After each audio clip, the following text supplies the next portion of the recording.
Өнөөдрийнхөө бичлэгээр би сарын тэмдгийн үеэрх ариун цэрийн тухай ярина. Тэгээд угаасаа энэ чинь байдаг зүйл юм чинь нэг амар хичээл зовлгүй ярих гэж бодож байна.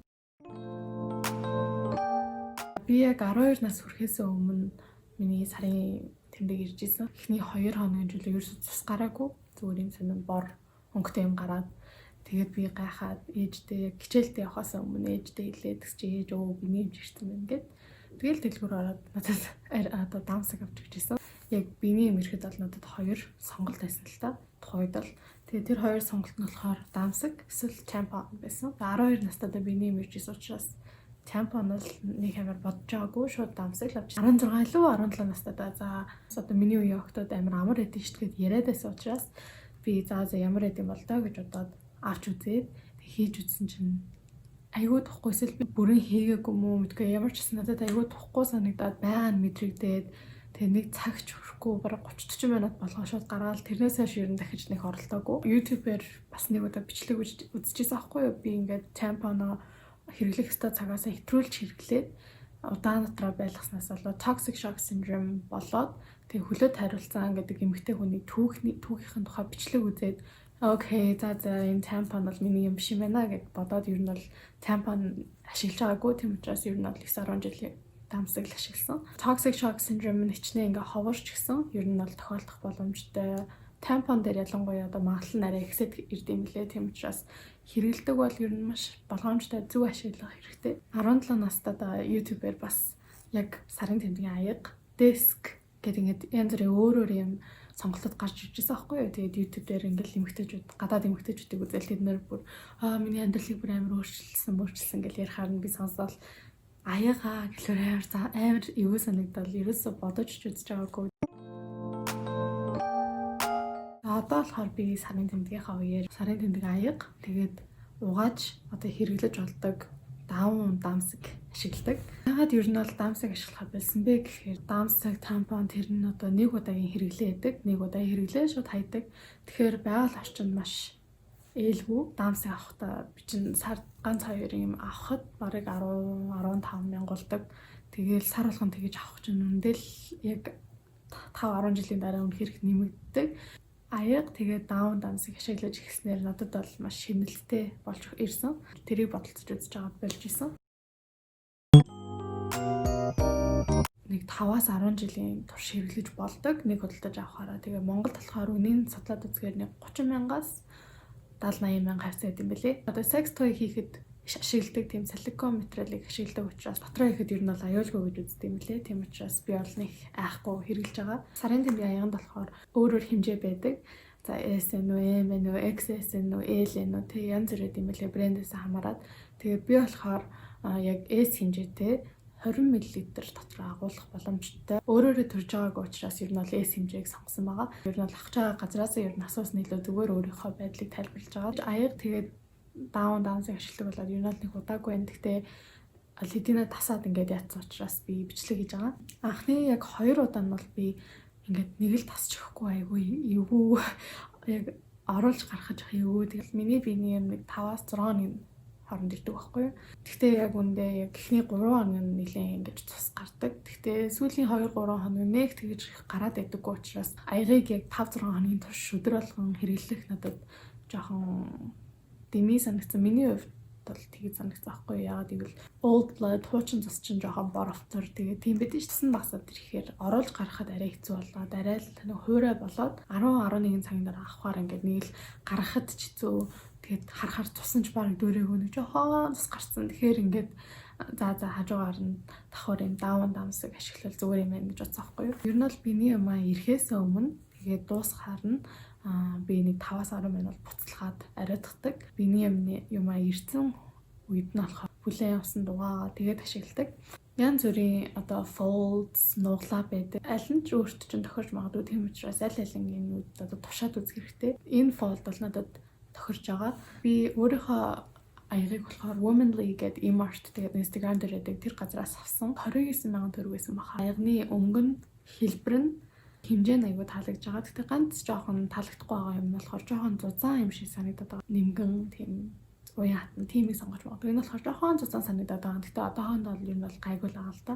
Тэгээ үний хувьд ч гэсэн арай гайгүй. Монголд болохоор айгүй олон аягны дэлгүүр байдаг болсон билээ. Яг аягны доор байдаг ингээд татдаг нэг юм байдаг байхгүй. Тэрийг болохоор өөрийнхөө хэрэглээнд тааруулаад хайчилж болно, богиносгож болно, уртаар нь байлгаж болно. Гэхдээ миний хувьд болохоор яг уртаараа байгаагаараа бол зүгээр санагдчихж байгаа. Тэгээ дасаагүй үед ялангуяа жоохон эвгүй байд юм билээ. Тийм учраас би болохоор өөрөө хэрэглэхдээ сайн амьсгалаа, тайвшраа тэгээд хийдэг. Анхандаа бүр нэлээд бодолдог байсан. Байн дотор ороод усаар сайн угааж байгаа л тэгэл хийж үзээл. Ер нь ихэндээ айгүй бодолдог юм байна лээ. Гэхдээ тасаад ирчихээр айгүй зүгээр юм байлээ. Гэхдээ ганц одоо миний мэдэрсэн юм болохоор оруулцдаг. Гэхдээ оруулсныхаа дараа зөв оруулаад байрлуулах нь айгүй чухал. Сайн ингэж дотор нь оруулсныхаа дараа жоохон доороос нь ингэж татаж бадж эргүүлж хагаад яг зөв байрлалд нь оруулчаад тэгээд нөгөө нэг доор байдаг юмнаас нь татаад үзэхээр вакуумчсан одоо vagina walls гэж байдаг шүү дээ. Хананд нь ингэж наалдаад вакуумчсныг ингэж доош нь татахад ерөөсөө татагдахгүй байвал ер нь бол зөв оруулсан гэж би хувьдаа дүгнээд яваад байгаа. Тэгэж бодож хийдэг болсноос хойш ер нь бол цус ингэж хажуугаар нь хайлж гарах нь арай гайгүй байдаг болсон. Одоо аяга гаргахтаа болохоор тэр хэсгийг жоохон дүүлээд доод хэсгийг жоохон гаргаад тэгээд хуруугаа ингэж жоохон оруулаад тэгээд ингэж жоохон базаад тэгээд дахиад эргүүлэх шаардлагатай бол эргүүлээд нөгөө нэг вакуумчсан тэр хийг ингэж гаргахгүй бол шууд ингэж татаад авчих юм бол айгүй өвдөн. Тийм учраас доороос нь жоохон базаад хий оруулж байгаа. Тэгээд арай жоохон нуулсхийгээд гаргаад ирчих юм бол зүгээр. Биний юм чи хэрэг хэрдгээс шалтгаалаад 4 цаг байна уу, 3 цаг байна уу, хаяа бүр 12 цагч дотор нь байлгаж болно. Хамгийн ихдээ 12 цаг гэж үздэг юм билээ. Гэхдээ би болохоор хувьдаа нэг 10, 11, 12 цаг байлгах дурггүй. Ер нь хамгийн ихдээ 8 байвал надад зүгээр санагдаад байгаа. Тэгэхгүй бол 12 цаг болохоор бүр нэг сан ингээд шингэн мингэн байхгүй амар эвгүй болчихсон юм билээ. Тэгээ надад ер нь л тэгэж олон цаг байлгах надад бол таалагдахгүй байгаа. Хамгийн багадаа би нэг 3 цаг байлгаж байгаа. Тэгэхгүй бол миний угаасаа биений эхний 1-2 хоногтож айгүй хэрдэг учраас би нэг тэгэр удаан байлгаад идэггүй нэг 4-5 цаг тутам солиод байгаа. Тэгээ оройдоо болохоор солихгүй ингээд унтаж болдог. Тампон ч юм уу, дамсагч юм уу, аяах ч юм уу, дээсгч юм уу, юу ч юм уу бүгдэн дээр нь маш болгоомжтой. Тэгээд байлгах хэвээр цагаас нэвтрүүлэхгүй хэрэглэх хэвээр. Тэгэхгүй бол эн чинь эрүүл мэндэд чинь гаж сөргөнөдлөө үзүүлж магадгүй. Ариун цэврийн хувьд нэг цэвэрхэн биш ах. Миний нэг ажиллаж байгаа давуу тал нь болохоор аяг ашиглахаар маш цэвэрхэн. Тэгээд нөгөө өмнөх одоо дамсаг хэрэгэлдэг үеийн тэр ингээд муухай тухгүй, нойтон мэдрэмж нь айгүй багасаад айгүй тийм цэвэрхэн. Тэгээ үнэр нь ч гэсэн айгүй багассан. Судалгаа бас байдаг юм байл л дээ. Дамсаг чинь ингээд муухай өнөртэй тийм. Яг үндэ зүгээр өнгөний цаанаас ч гэсэн зүгээр сууж хахад өнөртэй таамж санагддээ шүү дээ. Тэгэл тиймэрхүү юм байхгүй болчоор ингээд сэтгэл санааны хувьд ч гэсэн айгүй гоё тайвшраад ирдэг юм билээ. Тампон, дамсаг энэ шиг амархан биш. Мэдээж гадуур явна. Гэртээ ч гэсэн ер нь ингээл тэр ингээл гаргаал угаагаал дахиж ингээл нэг оролдоол байх чинь ер нь бол тийм амар амархан зүйл биш шүү дээ. Ялангуяа гадуур явж байхад тэгэхээр ганц жоохон сөрөг тал нь заван байж магадгүй. Гэхдээ бусад давуу талуудыг би ингээл мэдэрсэн учраас ер нь бол давмгаалаад байгаа байхгүй. Тийм учраас надад нэг тийм хэцүү юм шиг санагдахгүй байгаа. Ер нь л ингээ гадуур биений юм хэцүү үедээ нойд селфидэг, хуурай селфидэг аваад явчихвал зүгээр. Тэгээ гадуур явж байхдаа салах юм бол тэгээ усаар зайлах боломжгүй байвал сайн арчаад аягны чинь яг дээгүүр хэсгүүд нь жоохон нүхнүүд байгаа. Тэгээ тэднээс чинь ингээд дотроо цусгүй эсвэл одоо юмгүй ээжиж дараа нь дотор нь дахиж хийхдээ вакуумжих боломжтой учраас тэр цусын сайн цэвэрлэн эсвэл бүр болохгүй бол үлээдэг. Тэгээ тэр нүхний дагаа цусын үлээ. Жохон заван ч гэсэн тэгээд өөрийн л цус юм чинь нэг амар сэжиглэхгүй хийчихвэл асуудал байхгүй. Ер нь бол айгүй амар. Ганц юм л жоохон заваа. Тэгээд сүүлдээ ер нь бол хизээ дүүрсэн байгааг нь мэддэг болчдөг, хизээ авахаа мэддэг болчдөг. Юм эле ер нь тасаад ирэхээрээ тийм учраас эхний хэдэн сард нь жоохон хэцүү бодолч ийсэн ч дараа нь ингээд тасаад ирэхээрээ хэрэглээс сараад ирэхээрээ айгүй амар болчтой юм лээ. Аягны аврагч жилөө тийм инстаграмаас авсан. Өөр хайвал Монголд бас байгаахаа ийм артад бас тийм даван дамсаг байдаг гэж сонссон. Нэг нь 7500 төгрөг байсан баха. Тэгээд би хоёрыг авсан. Хоёр нь 15000 төгрөг болсон. 3 сайз гэдэг юм лээ. S жижиг, дунд, тэгээд том. Тэгээд би болохоор ер нь бол энгийн дамсаг ашиглахдаа ч гэсэн ийм жижигхэн дамсаг ашиглах ер нь дургүй байхгүй. Жохон том байвал надад арай тийм эвтэйхэн байдаг. Тийм учраас би ер нь бол дундаас нь 2-ыг авсан байгаа. Ер нь бол би аягаа ашиглаж байхдаа ч гэсэн одоо зэрэг ашигладаг юмыг яаж мэдгүй гадар явж байгаа дүүрээд би тэрийг арай мэдэрч амжаагүй ч юм уу дүүрээд салаад ч юм уу эсвэл нэг удаа буруу жоохон хийгээд жоохон цусмас гардаг ч юм уу эсвэл ер нь бол 5 хоногийн турш биений юм ирэхээс дуустал хүртэл ашиглаж байгаа. 4-4 хоногоос нь цуснд багсаад ирэхээр ер нь бол аягаа тэр чигээр нь хэрэглэхэ болоод зөвхөн даамаас ашиглаж байгаа. Тогтмол сайн угааж авах хэрэгтэй, саундаад ч юм уу усаар сайн зайлаад цусыг нэрлэгээд. Миний яг жоохон гайхсан юм нь боцноос ч их цус шингээж чаддсан мөлий. Тэгэхээр надад ер нь аягүй таалагдсан. Тэгээ энэ хоёрыг яг ингээд хамтдаа ашиглахаар миний сарын тэмдгийн ингээд experience тэр чигээр аягүй өөр болсон, аягүй тийм амар болсон гэх юм уу. Хэр удаан байлгаж болох уу гэдэг дээр бол яг өөрийнхөө мэдрэмжээрээ л ах хэрэгтэй. Тэгтээ ер нь бол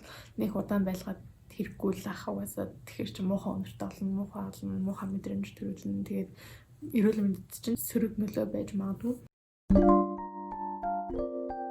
Миний хувьд болохоор өөрийнхөө биеийг ингэж мэдэрч чаддаг, мэддэг, өөрөө энэ аягыг ашиглахад ингэж comfortable байгаа тухтай одоо зүгээр санагдаж байгаа л ашиглаж болно. Тэгээд интернетээс хаагаад үзэхээр онгоны хальс цоолохгүй. Тэгтээ яг сунгаж магадгүй гэсэн байсан.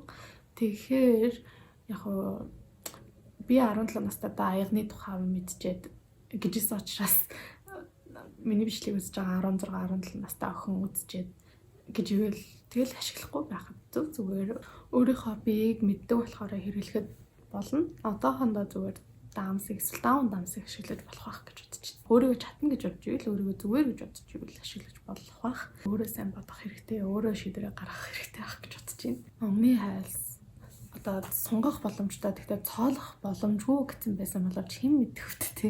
Угаасаа морь унахаар, дугуй унахаар нэлээд тийм одоо intense хүчтэй биеийн тамирын дасгал хийхээр онгоны хайлсаа цоолох боломжтой гэдэг учраас ер нь бол яг тийм баталгаал байхгүй хаа. Гэхдээ яг би л яг сайн мэдэхгүй нэмж биш учраас хүн бүрийн биений онцлогоос хамаараад таарах тохирохгүй гэж бас байдаг бах. Тийм учраас доороо ямар нэгэн өвчнөд ч юм уу ямар нэгэн эргэлзээ байгаа бол эмчтэй зөвлөлтөө тасаас нэрах миний бичлэгийг үзээд шууд шийдвэр гаргах бас боломжгүй хүн бас байгаа гэж бодож байна. Хичнээн ингээд аяга тэгээд даун даамсыг ашиглаад өөрийнхөө цустай ингэж ноцолдоод байнга угаагаал ингээл заван байдаг ч гэсэн нэг ясанда заван байдаг мөртлөө би өөртөө айгуу гоё арчаатай юм шиг мэдрэмж төрүүлдэг учраас ер нь бол надад айгуу таалагдж байгаа. Ерөнхий хариун цэгэрийн тухай ярил ус сайн уух, өөртөө цэвэрхэн арчаатай байх, хэрэглэх ёстой хугацаанд нь л ашиглах. Тэгэхгүй бол муу аж магадгүй. Усан тогтмолоор усанд орох боломжгүй айл бас мэдээж байгаа. Тийм учраас нойтон салфетик ч юм уу хуурай салфетик алчуур ашиглах.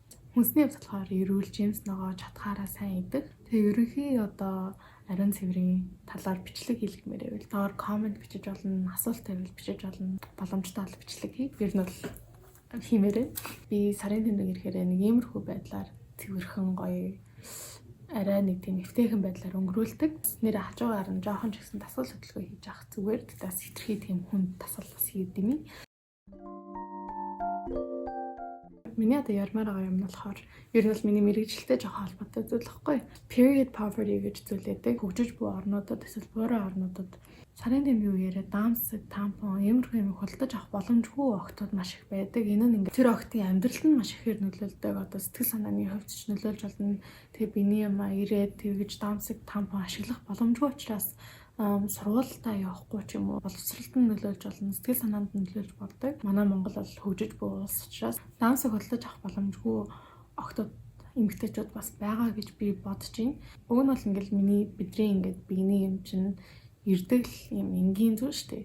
Тэгсэн мөртлөө яагаад даамсаг тампон иймэрхүү хэрэглээ маш үнэтэй байгаа юм бол яагаад хүн болгонд ингэж хүртээмжтэй боломжтой байхгүй байгаа юм болоо гэж бас бодож байна. Тэгээ та нар энэ тухай юу гэж бодож байгаараа доор комент бичээрэй.